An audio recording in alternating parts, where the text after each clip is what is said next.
राजनीति गरिने अब एउटा कार्यकर्ता भएको हिसाबले मैले चाहिँ अब प्रदेश कमिटीमा चाहिँ सभापतिको रूपमा काम गर्ने इच्छा व्यक्त गरेको छु। त्यो विषयमा चाहिँ साथीहरुसँग सघन छलफल हुन बाँकी नै छ। अब वडा अधिवेशनबाट अगाडि बढिसकेपछि अब त्यो विषयमा छलफल गरेर अगाडि बढ्ने हो। इच्छा चाहिँ प्रदेशको सभापति हो। अब म चाहिँ वार्डबाट प्रतिनिधि आउन सकेँ भने छ नि त प्रतिनिधि आउनु पर्यो।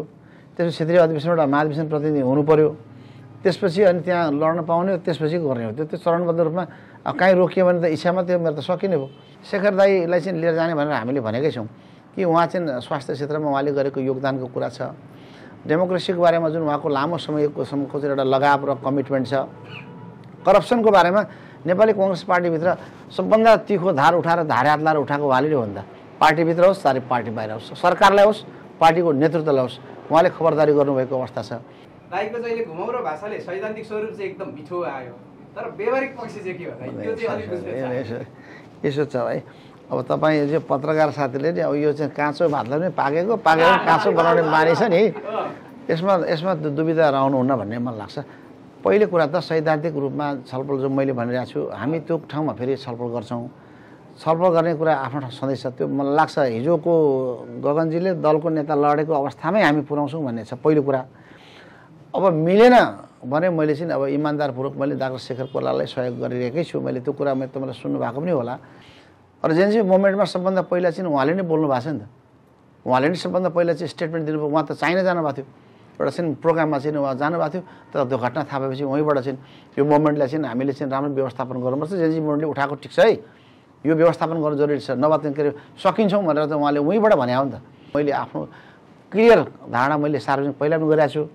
आज दोस्रो तेस्रो पाँचौँ छैटौँ जति पटक हुन्छ तपाईँहरू बिचमा पनि मैले चाहिँ कन्फ्युजन छैन। यसको मतलब चाहिँ गगनको विरोध गर्नुपर्छ भने होइन। एउटा चाहिँ के भने एउटा नेतालाई समातेपछि अर्को गाली गर्ने छ नि, म त्यो गाली गर्ने पक्षमा छैन। शेखर दाईले एकपटक प्रश्न भन्नुभएको छ नि, तपाईँ प्रधानमन्त्री हो कि पार्टी सभापति हो भन्दाखेरि म पार्टी सभापति म काम गर्छु भन्नु उहाँले प्रश्न भन्नुभयो नि त। किन त नेपाली कांग्रेसलाई एकपल्ट बनाएर म छोडिदिन्छु, भावी पुस्तालाई म छोडिदिन्छु, यङ जेनेरेसन छोडिदिन्छु, मेरो प्रधानमन्त्री प्रायोरिटी होइन भनेर भन्नुभयो नि त। उहाँलाई हामीले चाहिँ समर्थन गरे हो। सबैलाई मेरो अनुरोध छ एकपटक सभापति बन्ने अवसर दिउँ, त्यसले चाहिँ मुलुकलाई र पार्टीले पनि राम्रो गर्छ भन्ने हो। अहिले पुरानो राजनीतिक दलहरूले के गरेका छैन भन्ने कुरा चाहिँ गलत कुरा हो। र अहिले पुरानो दललाई सबै विस्थापित गर्न सक्ने अवस्था पनि छैन। अहिलेको भन्दा पनि कमजोर संसद बन्छ। अहिलेको भन्दा पनि के अरे गतिविधि चाहिँ एउटा शून्यतातर्फ जाने अवस्था बन्न सक्छ। त्यसकारण अहिले स्थापित दलहरूलाई चाहिँ कमजोर बनाएर भने यो व्यवस्था कमजोर हुनसक्छ। व्यवस्था कमजोर हुने त मुलुक कमजोर हुने कुरा आयो नि त। 10औं-20औं वर्ष चाहिँ लडेर ल्याएको व्यवस्था चाहिँ अहिले समाप्त गर्ने बाटोमा जाने यदि हो भने देश त चाहिँ झन् कमजोर हुन्छ। त्यस्तो बेलामा त दुःख पाउने त सबै नेपालीले दुःख पाउने हो नि त। तर पुरानो राजनीतिक दलले के गर्दैनन्, यी के गर्दैनन् भन्ने खालको भाष्य निर्माण गरिएको कुरा चाहिँ राम्रो होइन। अहिले यो भाष्य निर्माण गर्दै जाने हो भने अहिले काम गर्ने मान्छेले भोलिको पिँढीले त उसलाई पनि त्यही भन्ने हो नि त। त्यसकारण समाजमा चाहिँ गलत चाहिँ के अरे सन्देश जाने, गलत नजिर बस्ने खालको चाहिँ एउटा राजनीतिक प्रोपोगन्डा गरेर चाहिँ अगाडि जान सकिँदैन। पुरानोलाई सँगै लिएर जाने पनि हो। पार्टीमा नेतृत्व छाँटिँदै छैन त। चरणबद्ध रूपमा महाधिवेशनबाट छाँटिन्छन्, निर्वाचनबाट विस्थापित हुन्छन्, नयाँ नेतृत्व आइरहेको अवस्था, त्यो त एउटा प्रक्रिया हो। जेएनजी आन्दोलनमा उठेका मूलभूत विषयमा कसैको असहमति छैन। त्यो भ्रष्टाचार अन्त्य गर्ने कुरा, सुशासन दिने कुरा, विकास गर्ने कुरा, स्थायी सरकार दिने कुरा र सामाजिक सञ्जाल चाहिँ बन्द गरिएको थियो त्यतिखेर सामाजिक सञ्जाल चाहिँ खुला गर्ने कुरा चाहिँ त्यो जेएनजी मुभमेन्टमा उठेको मुद्दा चाहिँ हामी चाहिँ सहमत छौँ। त्यतिखेर पनि सहमतै थियौँ। त्यतिखेर पनि हामीले नेतृत्वलाई चाहिँ खबरदारी गरे हो। तर समयमा निर्णय हुन नसक्दाखेरि जुन भदौ 23 र 24 गतेको घटना भयो त्यो अत्यन्त दुःखद छ। त्यो अत्यन्त चाहिँ के अरे जुन दर्दनाक छ। त्यो घटनामा चाहिँ अहिले 75 जना लगभग 77 जनाको चाहिँ देहान्त भएको अवस्था छ। त्यो एकदम नेपाली जनता, नेपाली चाहिँ को छोरा, नेपालीको छोरी चाहिँ त्यो ढङ्गले चाहिँ मृत्युवरण गर्नुपर्ने कुरा चाहिँ दुःखद कुरा हो। त त्योसँगै मुलुक त जल्यो नि त। मुलुक जल्दै गर्दाखेरि त हामी सबै जल्यौँ भन्ने लाग्छ कि पार्टीका साथीहरू सबैसँग मेरो आग्रह के छ भन्दाखेरि यो पत्रकार साथीहरूसँग भेटघाट गर्दाखेरि कमसेकम नयाँ कुरा, जानकारी आदान प्रदान पनि हुन्छ, विचारको विनिमय पनि हुन्छ। अब सबै साथीहरूलाई म विशेष धन्यवाद दिन चाहन्छु। र अहिले समग्रतामा मुलुकमा चाहिँ निर्वाचन घोषणा गरिएको कुरा सबैको चासोको विषय बनेको अवस्था छ।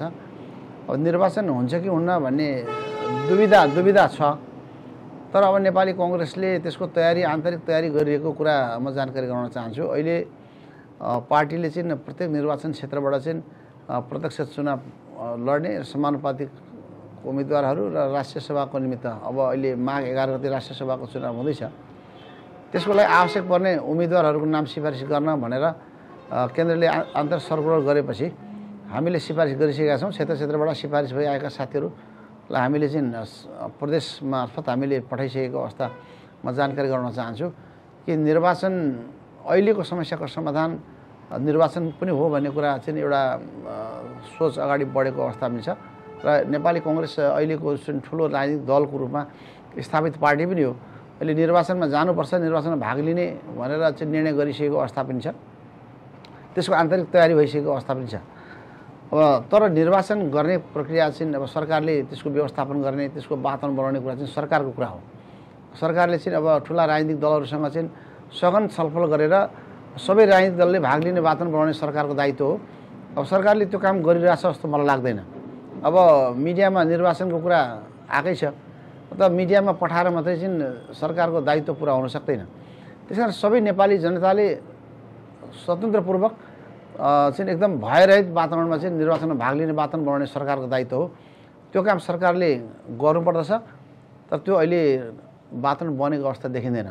अहिले काम गर्ने त ब्युरोक्रेसी पनि हो नि त, कर्मचारी संयन्त्रभित्र के छ निर्वाचनको बारेमा भनेर हामीले छलफल गर्दाखेरि आन्तरिक रूपमा त्यस्तो कुनै सर्कुलर आएको छैन। निर्वाचन सितिमिति हुन सक्दैन। पूर्व तयारी गर्नको निमित्त तल्लो तहका कर्मचारीहरूको विश्वास लिने वातावरण बनाउने, खटेर जाने कर्मचारीहरूको सुरक्षाको कुरा, सुविधाको कुरा, सबै कुरा चाहिँ सरकारले ध्यानमा राखेर चाहिँ पूर्व तयारी नगरिकन निर्वाचन हुन सक्छ जस्तो लाग्दैन भन्ने कुरा कर्मचारी साथीहरूको पनि सुझाव छ। तर अब यो हामीले शङ्का गर्ने भन्दा पनि हामी डेमोक्रेटिक पार्टी भएको हुनाले अब निर्वाचन भनेको त प्रजातन्त्रको प्राण पनि हो। जनताले मत अभिव्यक्त गरेर आफ्नो मतले निर्वाचित गरेर गएका जनप्रतिनिधिहरूले शासन सञ्चालन गर्ने पद्धति विकास गरेका छौँ। संवैधानिक व्यवस्था हो त्यो। त्यसकारण त्यो बाटोमा जानको निमित्त नेपाली कङ्ग्रेस तयार छ। तर सबै पक्ष सबै दल चाहिँ यो निर्वाचनमा जाने वातावरण बन्नुपर्छ भन्ने मलाई लाग्छ। अहिले विभिन्न मिडियामा देखिन्छ कि हामी निर्वाचनमा भाग लिँदैनौँ भनेर चाहिँ केही चाहिँ समूहले त्यो कुरा उठाइरहेको अवस्था पनि छ। हामी चाहिँ हुन दिन्नौँ भन्ने कुरा पनि आइरहेको अवस्था छ। त्यस्तो बेलामा त वातावरण बन्दैन नि त। त्यस कारण त्यो विषयमा चाहिँ अब समग्रतामा सरकारले त्यो वातावरण निर्माण गर्नुपर्छ भन्ने नै महत्त्वपूर्ण कुरा हो। र अर्को कुरा चाहिँ अब नेपाली कङ्ग्रेसको आसन्न 15औं महाधिवेशनको निमित्त अत्यन्त युद्ध स्तरमा काम भइरहेको अवस्था छ। अब नवीकरण गर्ने काम चाहिँ अन्तिम 29 गतेसम्म भनेर हिजोसम्मको डेडलाइन केन्द्रले दिएको अवस्था थियो।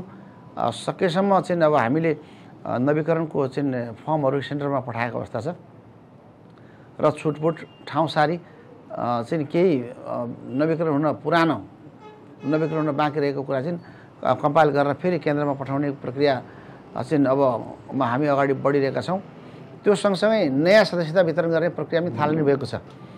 अब नयाँ सदस्यता वितरण गर्ने प्रक्रियामा चाहिँ नि पहिला ल्याएकोमा चाहिँ फर्महरूमा नम्बर छ, अब अहिले आएकोमा चाहिँ नम्बरिङ छैन। त्यसले गर्दाखेरि केही चाहिँ विवाद चाहिँ देखिएको अवस्था छ। त्यो पनि अब केन्द्रले चाँडै समाधान गर्छ भन्ने मलाई विश्वास छ। अहिले चाहिँ मिडियामा हेर्दा त्यो फर्म चाहिँ नम्बर रहन्छ, कतिदेखि कति नम्बर हो भन्ने त हुन्छ नि, कुन जिल्लामा कति सङ्ख्यामा सदस्यता गयो भन्ने कुरा त देखिनु पऱ्यो। अब टेन्टेटिभ होलमा 7.5 लाख चाहिँ फर्म वितरण गरेको भन्ने छ, कुन जिल्लामा कति गयो त? अब लिमिटेसन पनि तोकिया छैन। लिन इच्छुकले चाहिँ डेमोक्रेसीमा विश्वास गर्ने, नेपाली कङ्ग्रेसको विधान मान्ने, नेपाली कङ्ग्रेसको चाहिँ आदर्श मूल्य मान्यतालाई चाहिँ अङ्गीकार गर्ने जो कोहीलाई चाहिँ सदस्यता दिने रोकटोक नगर्ने भन्ने कुरा चाहिँ केन्द्रको चाहिँ निर्देशन छ। त्यो हिसाबले यो प्रक्रिया अगाडि बढेको छ। तर अब त्यो नम्बरिङको कारणले गर्दाखेरि केही जटिलता केही समस्याहरू चाहिँ देखिएको छ। त्यो केन्द्रले समाधान गर्छ भन्ने मलाई लाग्छ। त्यो सँगै पौष 16 गतेबाट चाहिँ वडा अधिवेशन सुरु गर्ने भनेर चाहिँ तालिका नै तय भएको छ। पुस 26 देखि 28 सम्म केन्द्रीय महाधिवेशन गर्ने भनेर तालिका नै आइसकेको अवस्था छ। एकदम चापाचापमा छौँ। अब त्यो विषयमा चाहिँ नेपाली कङ्ग्रेसका सबै तहका पार्टीका नेता कार्यकर्ता सबै साथीहरूलाई चाहिँ मेरो विशेष आग्रह के भन्दाखेरि यो अधिवेशन गर्नको निमित्त पनि सबैले चाहिँ अगाडि बढौँ। सबैलाई चाहिँ के अरे त्यहाँ चाहिँ काम गर्ने वातावरण, त्यहाँभित्र चाहिँ प्रतिनिधि चुनिने वातावरण निर्माण गरेर सहजतापूर्वक चाहिँ अधिवेशन वडा अधिवेशनबाट केन्द्रीय महाधिवेशनसम्म सक्नुपर्छ भन्ने कुरा चाहिँ म सबैलाई चाहिँ तपाईँहरू मार्फत चाहिँ म विशेष अनुरोध गर्न चाहन्छु सबैलाई। अधिवेशन सम्पन्न भयो भने नयाँ नेतृत्व पाउन सक्छौँ। त्यो नयाँ नेतृत्वले चाहिँ पार्टीलाई चाहिँ नयाँ ढङ्गले नयाँ दृष्टिकोणको साथ चाहिँ के अरे अब अगाडि बढ्दाखेरि निर्वाचनमा पनि त्यसले चाहिँ एउटा प्रभाव पनि पार्छ। नयाँ नेतृत्व आइसकेपछि त्यसले चाहिँ नयाँ विचार नयाँ दृष्टिकोणहरू दिएर जाँदाखेरि चाहिँ कार्यकर्ताहरूमा पनि एउटा उत्साह जाग्ने, जनताहरूले पनि एउटा नयाँ नेतृत्व आएको छ, महाधिवेशनले म्यान्डेट दिएको चाहिँ पदाधिकारी हो भन्ने हिसाबले त्यसलाई सहजतापूर्वक चाहिँ सबै जनताले लिन्छन् भन्ने मलाई विश्वास छ। त्यस कारण त्यो क्रममा चाहिँ अहिले मुलुक अगाडि बढेको अवस्था छ। अब अन्य चाहिँ अब नेकपा एमालेको त अब अहिले महाधिवेशन सुरु नै छ। अब त्यो चाहिँ एउटा त्यो महाधिवेशनले पनि एउटा माहौल बन्छ त्यहाँ। अब राजनीतिमा त अरू दलहरूले गरेको गतिविधिले पनि एउटा वातावरण बन्छ नि त। त्यस कारण त्यो थालेको छ, हामी पुसमा गर्दैछौँ। अब अरूले गरिसकेको अवस्था छ, कति गर्ने क्रममा छ। अब त्यो सबै राजनीतिक दलहरू चाहिँ चटारामा छ। निर्वाचन महाधिवेशन गर्दा एकदम सबै चापाचापमा छौँ। र यो पटक चाहिँ नेपाली कांग्रेस पार्टीभित्रको अवस्था तपाईँले जानकारी राख्नु भएकै छ कि लामो समयसम्म केन्द्रीय समितिको बैठक बस्यो, त्यसले महाधिवेशन चाहिँ तिथि मिति दियो र निर्वाचनमा भाग लिने भन्ने कुरा गरिसकेपछि एउटा चाहिँ रक्त सञ्चार भएको छ पार्टीभित्र। नेपालको राजनीतिमा चाहिँ त्यसले एउटा नयाँ सन्देश दिएको अवस्था छ कि निर्वाचनको निमित्त नेपाली कांग्रेस सधैँ तयार छ कि प्रजातन्त्रको चाहिँ एउटा नेपालमा त प्रजातन्त्रको जननी हो नेपाली कांग्रेस। त्यो हिसाबले चाहिँ अब निर्वाचनसँगै जाने, निर्वाचनसँग भाग्नु मिल्दैन भन्ने हिसाबले कांग्रेसले राम्रो बुझेकै अवस्था छ। त्यस कारण त्यो विषयलाई पनि अब हामीले चाहिँ गम्भीरतापूर्वक लिएर अगाडि बढ्नुपर्छ भन्ने कुरा नै म विशेष अनुरोध गर्न चाहन्छु। र अब अरू कुराहरू चाहिँ हामी बिस्तारै चरणबद्ध रूपमा अगाडि जाने क्रममा छौँ।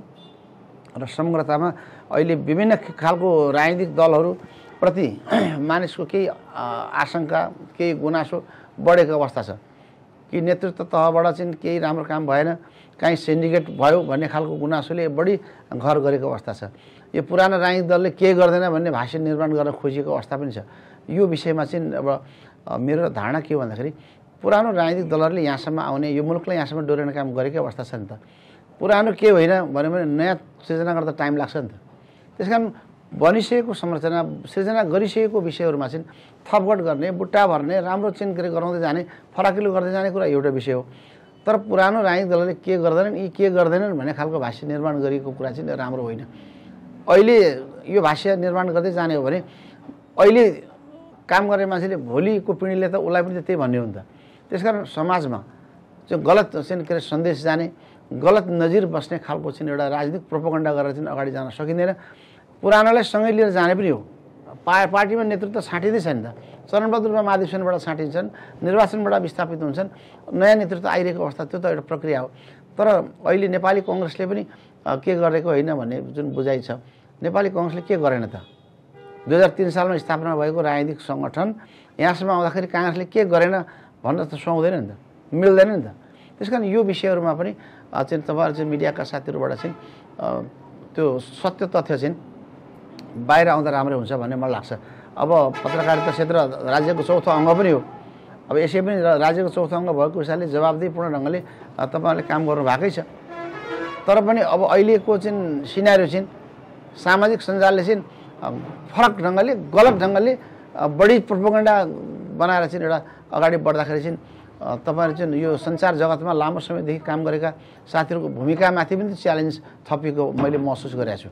किनभने अहिले त 20औं वर्ष 30औं वर्षदेखि यो सञ्चार क्षेत्रमा काम गरेको साथीहरूको भूमिका के होइन भन्दाखेरि त तपाईँहरूलाई पनि त लाग्दो होला नि त। 30औं वर्षमा निस्वार्थ भोलिन्टियर सर्भिस दिए हो नि त। तपाईँ कुनै चाहिँ पेएबल होइन तपाईँहरू, भोलिन्टियर सर्भिस गर्नुभएको छ, समाजको लागि देशको लागि गरे हो।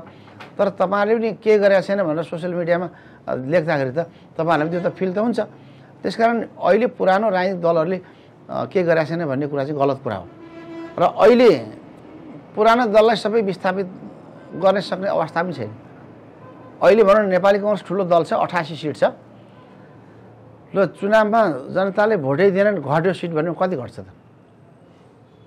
20 सिट घट्छ, 10 सिट घट्छ, कति 50 सिट घट्छ, कति घट्छ त? घटेपछि त त्यही सङ्ख्यामा अरू आउने नै हो। एमालेको अहिले 77 सिट छ, नआउला कति 50 ल्याउँछ, बाँकी 27, 28, 30 सिट घट्ला। त्यसैमा अरू पनि आउने हो नि त। त्यसो गर्दाखेरि चाहिँ अहिलेको व्यवस्था झन् कमजोर हुन्छ।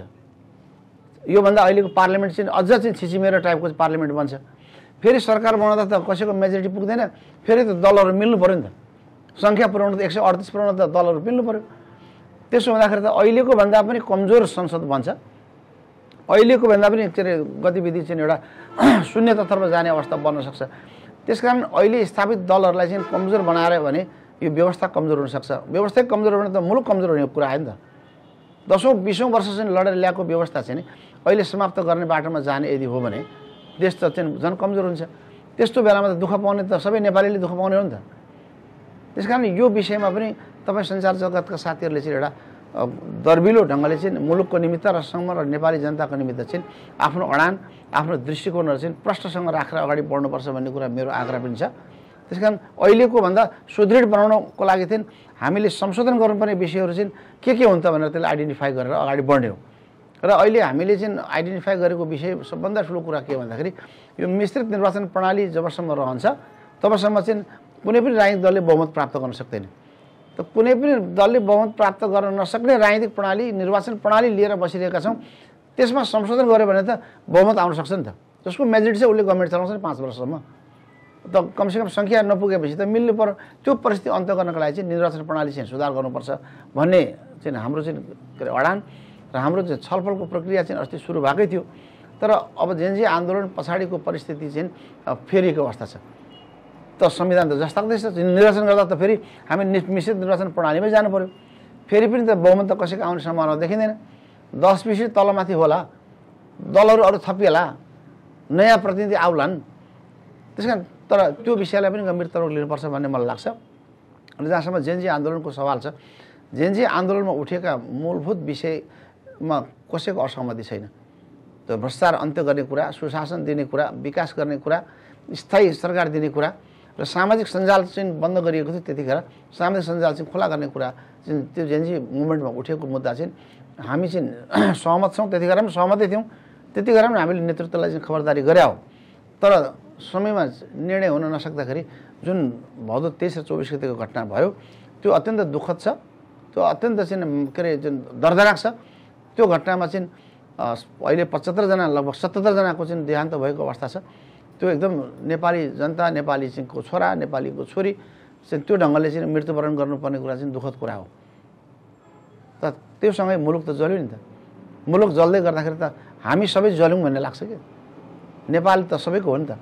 त्यसकारण अब देशको प्रशासनिक चाहिँ निकायहरू त्यत्रो क्षतविक्षत हुने खालको चाहिँ परिकल्पना त जेनजी आन्दोलनको चाहिँ त्यो योजना पनि थिएन। तर त्यहाँ चाहिँ अब जुन घटना भएको छ त्यो घटनाले चाहिँ एउटा ठुलो नराम्रो गरी झस्काएको हुनुपर्छ भन्ने मलाई लाग्छ। 27-28 घन्टाभित्र मुलुक सिङ्गो जल्ने अवस्था बन्यो। त्यो संवेदनशीलता भोलि नहोला भन्न सकिँदैन। त्यसकारण भोलिको लागि पनि त्यो विषयहरूलाई चाहिँ हामीले चाहिँ नघटोस् भन्नको निमित्त चनाखो बस्ने, सजगता अपनाउने कामहरू हामीले गर्नुपर्छ भन्ने मलाई लाग्छ। र हामीले त केही थाहा पाएनौँ नि त। हामीसँग चाहिँ सुरक्षा संयन्त्र थियो, हामीसँग गुप्तचर संस्था थियो, प्रशासन थियो, सबै त थियो नि त। ठुला नेता थिए। केही त थाहा पाइएन नि त। अन्दाजै गर्न नसकिने घटनाहरू भयो। त्यसकारण यो अत्यन्त विडम्बनापूर्ण घटना भएको छ। यसको गहिरो विश्लेषण गरेर किन कोबाट कसरी घट्यो भन्ने कालको तथ्य सत्य हामीले पत्ता लगाउनुपर्छ। त्यसो भयो भने चाहिँ आगामी दिनको निमित्त पनि हामीले चाहिँ अलिक फरक ढङ्गबाट चाहिँ अगाडि बढ्ने, सचेत रहने परिस्थिति निर्माण हुनसक्छ भन्ने मलाई लाग्छ। र अहिले त्यो घटनाले चाहिँ सिकाएको पाठ के भन्दाखेरि सुध्र, राम्रो काम गर, भ्रष्टाचार निर्मूल गर भन्ने एउटा चाहिँ गम्भीर चुनौती र चाहिँ सुझाव भनौँ, यसलाई चाहिँ दबाब भनौँ, त्यो चाहिँ के अरे आएको छ। त्यसलाई चाहिँ सबै क्षेत्रबाट मान्नुपर्छ, सबै क्षेत्रबाट त्यसलाई सुधार गर्नुपर्छ। र मैले त सबै साथीले भन्ने गरेको छु कि राजनीति गर्ने क्षेत्र सेवाको लागि काम गर्ने मान्छेहरू अहिले राजनीतिमा लागेको तपाईँले हेर्नु होला। राजनीति सेवा भाव हो भने, सामाजिक कार्य हो भने लागेको मान्छे सडकमै छन्। राजनीतिलाई जसले व्यापार व्यवसाय बनायो उनीहरू करोडपति बनाएका छन्। त्यो त यसो देखिन्छ नि त। अहिले चाहिँ व्यापारी पनि राजनीतिमा छ, अब ठेक्कापट्टा गर्ने मान्छे पनि व्यवसायमा छ, मसल भएको मान्छे पनि राजनीतिमै छ। सबै उनले राजनीति कब्जा गर्दै गर्दाखेरि केही वितृष्णाहरू फैलिएको छ, केही चाहिँ के अरे कुराहरू चेन्ज भएर गएको छ। मूल्य मान्यताको राजनीतिहरू अलिक चाहिँ कमजोर बनेर गएको अवस्था छ। त्यो विषयलाई चाहिँ सबै दलहरूले सबै पक्षबाट चाहिँ हेरिनुपर्छ। कसले के गर्ने हो त? जस्तो म राजनीतिमा म यहाँ सामाजिक सेवा भनेर लागेको मान्छे हो। मेरो व्यवसाय पनि छैन, व्यापार पनि छैन, प्लटिङ पनि छैन, ठेक्कापट्टा पनि छैन, नितान्त सेवाभावले मैले काम गरेको अवस्था मेरो व्यक्तित्व आफ्नो जीवनमा देखिरहनु भएकोलाई कतिपय साथीहरूले कतिपयले थाहा पनि छैन होला। म चाहिँ पार्टीभित्र सकेसम्म चाहिँ सादा जीवन बिताएर अगाडि बढौँ र कमसेकम चाहिँ मान्छेले औँला ठडाउन नदिउँ भन्ने हिसाबले काम गरेको। अहिले चाहिँ बहुत 46-47 वर्ष भयो कन्टिन्यू। साथीहरूले पार्टी सभापति 3 चोटि बनाए, सांसद पनि बनाए, मन्त्री हुने अवसर पनि दिए। अब त्यो चाहिँ के अरे साथीहरूले चाहिँ म प्रति गरेको जुन सद्भाव छ, जनताले म प्रति गरेको विश्वास छ, त्यसलाई चाहिँ झुक्न नदिने मेरो प्रतिबद्धता पनि छ। सकेसम्म अहिलेसम्म साथीहरूको बिचमा यो लो कमसेकम शिर झुकाएर हिँड्नुपर्ने परिस्थिति अहिले चाहिँ मैले निर्माण भएको छैन। सबै साथीहरूले चाहिँ मलाई व्यक्तिगत रूपमा पनि सहयोग गर्नुभएको छ। व्यक्तिगत रूपमा मलाई त खुल्ला साथीहरूको सवाल छ। जुन दिन कमिसन खाएको कुरा, जुन दिन भ्रष्टाचार गरेको कुरा थाहा हुन्छ तँलाई हाम्रो सहयोग हुँदैन। त नितान्त सेवाभावले गरे भने हाम्रो सहयोग चाहिँ रहन्छ है भनेर साथीहरूले भनेका छन्। थुप्रै साथीहरूले मलाई अहिलेसम्म यहाँसम्म आउँदा थुप्रै साथीले सहयोग गर्नुभएको छ। त्यस कारण म सबैलाई तपाईँहरूबाट धन्यवाद पनि दिन चाहन्छु र सकेसम्म चाहिँ अरूको अगाडि शिर झुकाउनु नपर्ने खालको राजनीति गर्ने मेरो प्रतिबद्धता छ र सबैलाई पनि जानकारी होस्। अब अहिले जिल्ला कमिटीको सदस्य साथीहरू पनि हुन्छ, पालिकाको पदाधिकारी साथीहरू हुनुहुन्छ। तपाईँहरूले पनि कमसेकम दिगबहादुर लिम्बूले के स्कुलिङ गरेको थियो त राजनीतिक क्षेत्रमा पार्टीभित्र भन्ने कुरा चाहिँ साथीहरूले चाहिँ थाहा पाउनुपर्छ भन्ने कुरा पनि म आग्रह गर्न चाहन्छु। र यो तपाईँहरूले बिचमा भेटघाट गरेर चाहिँ यो अवस्था दिनुभयो, तपाईँलाई विशेष धन्यवाद दिन चाहन्छु। जय नेपाल। होइन यो 15औं महाधिवेशनमा त अब मैले पार्टीको विधानता नेपाली कङ्ग्रेसको वार्डदेखि केन्द्रसम्म 2 पटकभन्दा बढी सभापति हुन पाइँदैन। त्यो हिसाबले मेरो चाहिँ अब तेस्रो कार्यकाल हो। तर पार्टी मिल्नुभन्दा अगाडि नेपाली कङ्ग्रेस प्रजातान्त्रिक मोर्चाको सभापति, पार्टी मिलिसकेपछि पनि दोस्रो कार्यकाल मेरो अहिले चलिरहेको छ। अब अहिले अधिवेशन चालु रहेकोले गर्दाखेरि माघ मसान्तसम्म केन्द्रीय समितिले म्याद थपेको अवस्था छ। हाम्रो म्याद सकिएकै छ। अब राजनीति गरिने अब एउटा कार्यकर्ता भएको हिसाबले मैले चाहिँ अब प्रदेश कमिटीमा चाहिँ सभापतिको रूपमा काम गर्ने इच्छा व्यक्त गरेको छु। त्यो विषयमा चाहिँ साथीहरूसँग सघन छलफल हुन बाँकी नै छ। अब वडा अधिवेशनबाट अगाडि बढिसकेपछि अब त्यो विषयमा छलफल गरेर अगाडि बढ्ने हो। इच्छा चाहिँ प्रदेशको सभापति हो। अब म चाहिँ वार्डबाट प्रतिनिधि आउन सकेँ भने छ नि त प्रतिनिधि आउनु पऱ्यो। त्यसपछि क्षेत्रीय अधिवेशनबाट महाधिवेशन प्रतिनिधि हुनु पऱ्यो।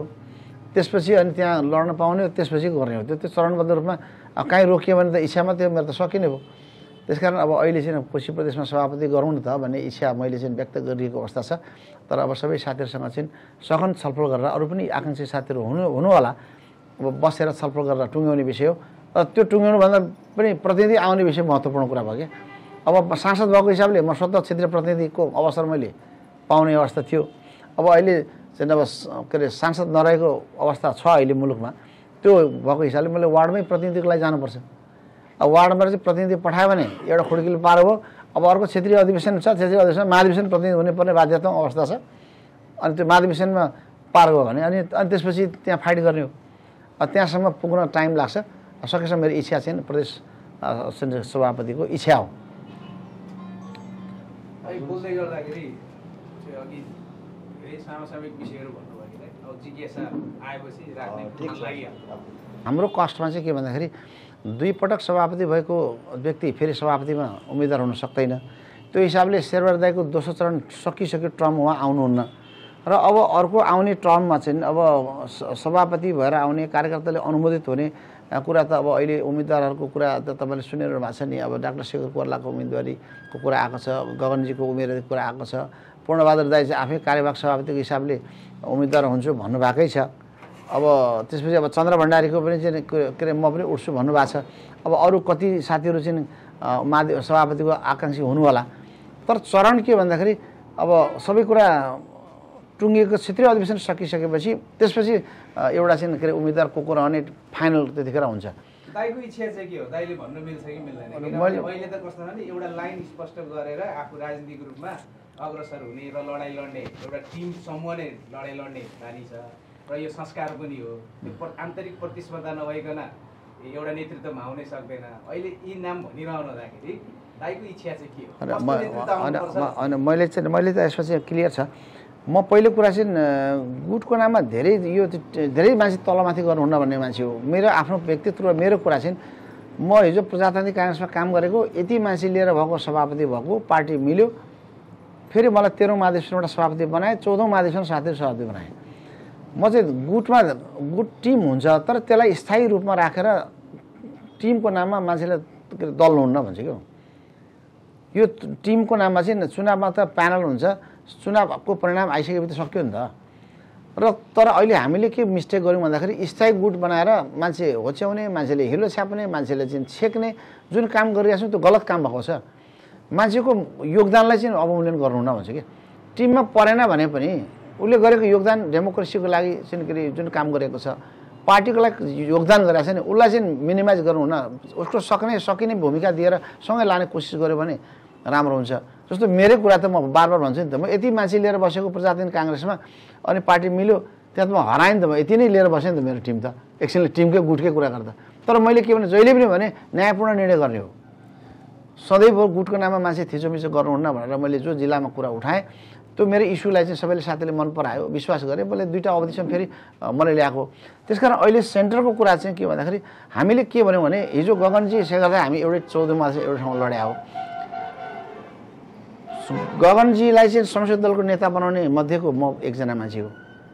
छलफल गर्दाखेरि पुस्ता हस्तान्तरण र यो के अरे नेतृत्व हस्तान्तरणको कुरा, हामीले रूपान्तरणको कुरा शेखर दाइले जुन मुद्दा जुन दिनुभएको थियो, हामीले छलफल गरेर तपाईँले यसो भन्नुभएको छ, अहिले हामीसँग जित्ने सङ्ख्या छैन, उसले बढाउन सक्छ भने उसलाई चाहिँ अगाडि लिएर जानुपर्छ भनेर हामीले लामो छलफल गरिसकेपछि ठिक छ साथीहरूभन्दा बाहिर होइन, त्यो चाहिँ ओके गगनजीलाई लिएर जाने भनेर शेखर दाइले चाहिँ अब यसरी नै सांसदहरू राखेर मिटिङमा टुङ्गिएपछि अब गगनजीको कुरा चाहिँ के हो भन्दाखेरि त्यही एउटै चाहिँ फोरममा अब 15औं महाधिवेशनमा शेखर दाइले चाहिँ सभापतिमा लिएर जाने हो भनेर त्यो अन्डरस्ट्यान्डिङ भएको छ। त्यो अनुसार काम हुन्छ भन्ने मलाई लाग्छ कि अहिले जुन खालको एउटा कुरा उठाक पटाक छ नि त, राजनीति त छरिन्छ नि। दाइले भन्नुभएको कुरा एकदम सही छ कि अलिक सैद्धान्तिक भन्दाखेरि पनि राजनीतिभित्रको अलिक व्यवहारिक पक्षभित्र अलिक प्रवेश गर्न चाहे। जस्तो कि विजय शर्माको एउटा कुनै इस्यु बेसमा बोल्दाखेरि चाहिँ व्यवहारिक स्वरूप चाहिँ स्पष्ट ढङ्गले आउँछ क्या। जस्तो कि मेरो गडफादर चाहिँ कोइराला परिवार हो अथवा फल्ना व्यक्ति हो भनेर अहिले नाम नलियो, फल्ना व्यक्ति हो भनेर उहाँले स्पष्ट आफ्नो वक्तव्यहरू प्रस्फोटन गर्नुहुन्छ। त्यो भनिरहँदाखेरि उहाँ चाहिँ फल्नाको लाइनमा हुनुहुँदो रहेछ, उहाँ जिते पनि फल्नासँग सम्बोधन गर्नुहुन्छ, हारे पनि यस्तो हुन्छ भन्ने हामीलाई परिदृश्य स्पष्ट हुन्छ। दाइको चाहिँ अहिले घुमाउरो भाषाले सैद्धान्तिक स्वरूप चाहिँ एकदम मिठो आयो, तर व्यवहारिक पक्ष चाहिँ के हो त्यो चाहिँ अलिक यसो छ भाइ। अब तपाईँ चाहिँ पत्रकार साथीले नि अब यो चाहिँ काँचो भातलाई पनि पाकेको काँचो बनाउने बानी छ नि, यसमा दुविधा रहनुहुन्न भन्ने मलाई लाग्छ। पहिले कुरा त सैद्धान्तिक रूपमा छलफल जो मैले भनिरहेको छु, हामी त्यो ठाउँमा फेरि छलफल गर्छौँ। छलफल गर्ने कुरा आफ्नो सधैँ छ। त्यो मलाई लाग्छ हिजोको गगनजीले दलको नेता लडेको अवस्थामै हामी पुर्याउँछौँ भन्ने छ पहिलो कुरा। अब मिलेन भने मैले चाहिँ अब इमान्दारपूर्वक मैले डाक्टर शेखर कोइरालालाई सहयोग गरिरहेकै छु। मैले त्यो कुरा तपाईँलाई सुन्नु भएको पनि होला। त्यो किन भन्दाखेरि शेखर दाइ अहिले मध्यमार्गी धाराबाट चाहिँ उहाँले चाहिँ जो भूमिका निर्वाह गर्नुभयो, अब काङ्ग्रेस चाहिँ अब कस्तो छ भने मध्यमार्गी पार्टीको रूपमा स्थापित भयो। अब अरू यङ जस्तो बुरुक उफ्रेर चाहिँ के अरे अगाडि बढ्न सक्दैन काङ्ग्रेसले, त्यसो गर्दा छोडिन्छ नि त। सबैले लिएर जाँदाखेरि चाहिँ के अरे समय लाग्छ, केही टाइम लाग्छ। त्यस कारण सबै खाले विचार समूह काङ्ग्रेसभित्र चाहिँ अड्नुपर्छ। यो युवाले मात्रै चल्दैन, बुढाले पनि चल्दैन, सबै खाले उमेर समूहको त योगदान छ नि त।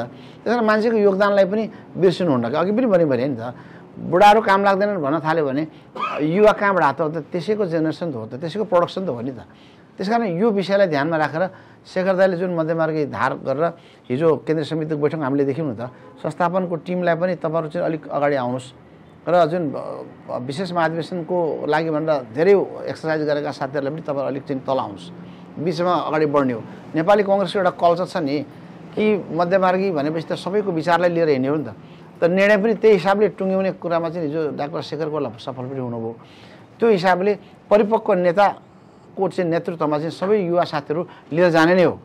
अहिले पनि त हामीसँग भन्नुहोस् न 45, 48, 50 एराउन्डको चाहिँ कति युवा साथीहरू नेपाली काङ्ग्रेस हेर्नुहोस् त, लगभग झन् 75% चाहिँ त्यो उमेर समूहका साथीहरू छन् भने। अब यो विषय चाहिँ अब सबैले चाहिँ एउटा चासोको साथ हेरेको विषय पनि हो। त्यस कारण शेखर दाइलाई चाहिँ लिएर जाने भनेर हामीले भनेकै छौँ कि उहाँ चाहिँ स्वास्थ्य क्षेत्रमा उहाँले गरेको योगदानको कुरा छ। डेमोक्रेसीको बारेमा जुन उहाँको लामो समयको चाहिँ एउटा लगाव र कमिटमेन्ट छ। करप्सनको बारेमा नेपाली कङ्ग्रेस पार्टीभित्र सबभन्दा तिखो धार उठाएर धारे हात लाएर उठाएको उहाँले हो नि त। पार्टीभित्र होस् चाहे पार्टी बाहिर होस्, सरकारलाई होस् पार्टीको नेतृत्व ल्याओस्, उहाँले खबरदारी गर्नुभएको अवस्था छ। र नेतृत्वमा लगभग चाहिँ 40% युवाहरू अनिवार्य ल्याउनुपर्छ भनेर उहाँले बार उठाइरहनु भएको छ। 2-4 वर्षदेखि उठाइरहनु भएको छ। उहाँ त केन्द्रीय समिति सदस्यको रूपमा मात्रै भूमिकामा हुनुहुन्छ, कुनै मन्त्री चाहिँ पद खानु भएको छैन, कुनै ठुलो पदाधिकारीको भूमिका हुनुहुन्न। तर उहाँले उठाइरहेको इस्यु के हो भन्दाखेरि युवाहरूको के बलियो उपस्थिति हुनुपर्छ भनेर पहिलेदेखि मात्रै आएन नि त, यो जेनजीको मुभमेन्टपछि मात्रै भने आएन नि त। त्यो पहिलेदेखि चाहिँ के अरे वर्षौँदेखि उहाँले युवाको 40% नेतृत्व चाहियो, किनभने तलबाट चाहिँ आउनु नदिने भने त माथि त पुस्ता त के अरे बिस्तारै चाहिँ नेतृत्वभन्दा बाहिर आउँछन्। त्यस कारण नयाँ नेतृत्वको निमित्त तलबाट युवाले तयारी गर्दै ल्याउनुपर्छ भन्ने हिसाबले जुन मुद्दा उठाइरहेको अवस्था पनि छ। र जेनजी मुभमेन्टमा सबभन्दा पहिला चाहिँ उहाँले नै बोल्नु भएको छ नि त, उहाँले नै सबभन्दा पहिला चाहिँ स्टेटमेन्ट दिनुभयो। उहाँ त चाइना जानुभएको थियो, एउटा चाहिँ प्रोग्राममा चाहिँ उहाँ जानुभएको थियो, तर त्यो घटना थाहा भएपछि वहीँबाट चाहिँ यो मुभमेन्टलाई चाहिँ हामीले चाहिँ राम्रो व्यवस्थापन गर्नुपर्छ, जेनजी मुभमेन्टले उठाएको ठिक छ है, यो व्यवस्थापन गर्नु जरुरी छ, नभए के अरे सकिन्छौँ भनेर त उहाँले वहीँबाट भने हो नि त।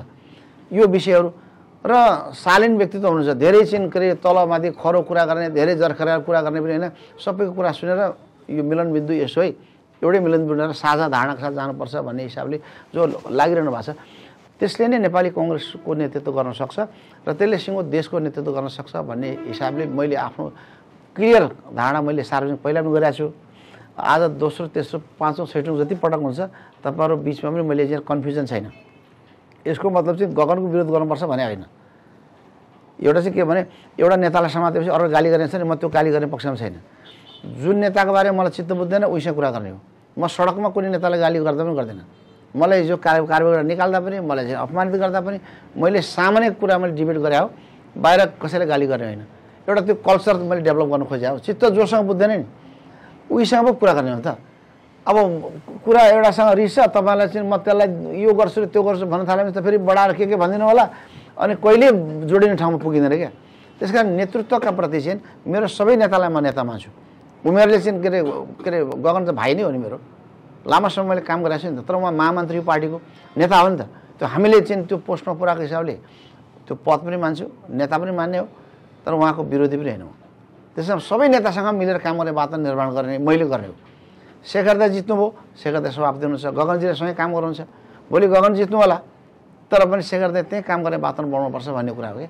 त्यसकारण यो विषयमा चाहिँ नेतालाई सम्मान गर्ने, रेस्पेक्ट गर्ने, आदर गर्ने, तर आफ्नो कुरा उहीसँग राखेर प्रश्न भन्ने। त्यसकारण यो विषयमा तपाईँहरू क्लियर हुनुहोस्। अब सबैलाई मेरो आग्रह छ कि कोइराला परिवारले निर्माण गरेको पार्टी पनि हो, अहिले काङ्ग्रेसमा केही छेदविच्छेद, केही चाहिँ व्यथितिहरू, केही तलमाथि भएको छ, त्यसलाई सुधार गर्ने कुरामा चाहिँ कोइरालालाई नेतृत्व दिन राम्रो हुन्छ भन्ने पनि मेरो आग्रह हो। र शेखर दाइले एकपटक प्रश्न भन्नुभएको छ नि, तपाईँ प्रधानमन्त्री हो कि पार्टी सभापति हो भन्दाखेरि म पार्टी सभापति म काम गर्छु भनेर उहाँले प्रश्न भन्नुभयो भने त किन त नेपाली कङ्ग्रेसलाई एकपल्ट बनाएर म छोडिदिन्छु, भावी पुस्तालाई म छोडिदिन्छु, यङ जेनेरेसन छोडिदिन्छु, मेरो प्रधानमन्त्री प्रायोरिटी होइन भनेर भन्नुभयो नि त।